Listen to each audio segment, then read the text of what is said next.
I find it incredible that in just 3 years there have been over 3,000 games released for the Switch. There have been so many stories of indie games selling amazingly on the Switch, but not every game is going to do well.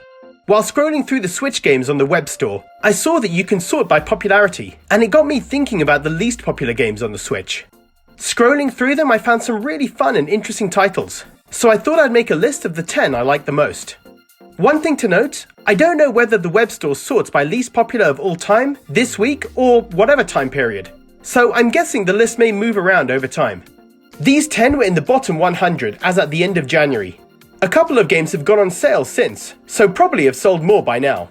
So the least popular games may move around a little bit, but these are the 10 I saw at the end of January that I thought are worth your attention.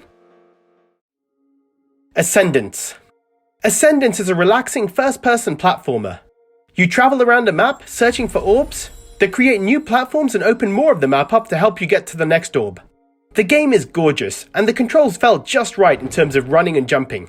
It wasn't always easy to find where to go next, but I really enjoyed exploring this beautiful world.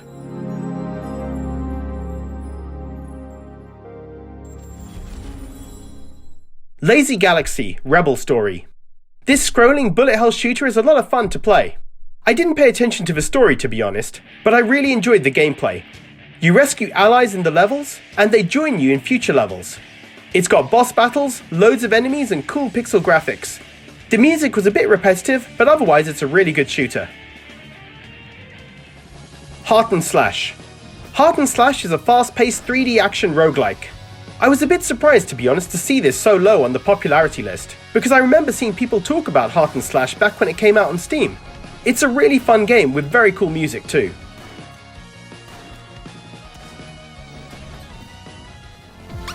Faire DX. Faire DX is kind of a top-down retro Pong type game, where you need to keep the ball away from your end zone and hit it back to the enemies. This is a really fun game with great pixel graphics. It's got local multiplayer too, where you can play against someone on the same Switch. My kids love air hockey, so this was a real treat for them. You've got varied characters and different modes that make this game a really compelling purchase.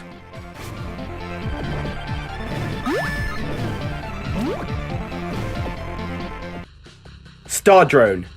I played Star Drone ages ago on the Vita.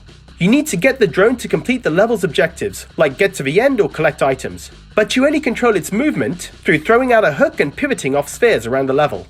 I found I enjoyed Star Drone on Switch just as much as I did on the Vita. The gameplay is easy to get the hang of, and there's a good level of challenge.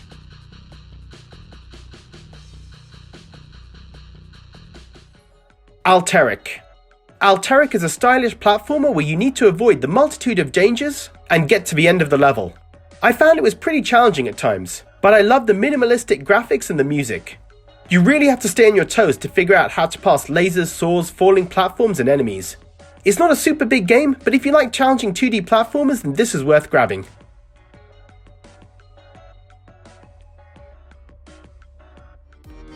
Spheroids. Spheroids is a 2D platformer where you need to get to the end of the level killing these spheres. You attack by creating this drill that goes upwards to hit the enemies, which I found took a bit of getting used to, but once I got a good feeling for the timing, I found it worked pretty well. There are new mechanics to learn and upgrades to buy. There are definitely better 2D platformers on the Switch, but I still thought Spheroids was fun. Raised. In Raised, you need to keep running and jumping through 3D environments to get to the end of the level. But there's a catch. If you stop running, and that includes spending too much time in the air jumping, then your shoes will explode and kill you. The levels are pretty tricky trying to find the right route to get you to the end, and using the character's momentum to clear gaps without jumping too much. The environments look great and I had a really good time with this game. I did get a bit frustrated at times repeating levels for the 10th time, but Raised is so quick to get you back into the action that it was easy to just keep on playing and having one more go. Overwhelm. I reviewed Overwhelm a while ago now, and this game is just brilliant. It's a super tough platformer and shooter, where you need to go into the hive and kill 4 bosses. But as you kill one of the bosses, the other enemies become tougher in the world. I could never finish it, but the game is just excellent. The atmosphere, sound and graphics went perfectly to set up this feeling of hopelessness, but it was still so addictive to try and replay again and again.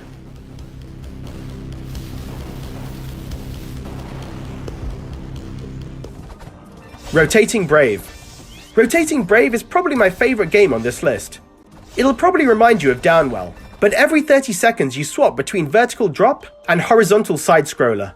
It took a bit of getting used to at first to be constantly flipping my Switch Lite around, but I really enjoyed it, and I loved the pixel graphics. It gets very challenging, but I had a lot of fun with this title. I find it kinda sad knowing people worked hard on these games, and have to see them get totally buried in the weekly avalanche of games coming out. Supporting devs is important, so if something looks interesting on this list, why not check it out further, and see if it's something you might like to grab one day. So guys, what hidden gems would you recommend on the Switch? Leave a comment below, and as always, thanks for watching.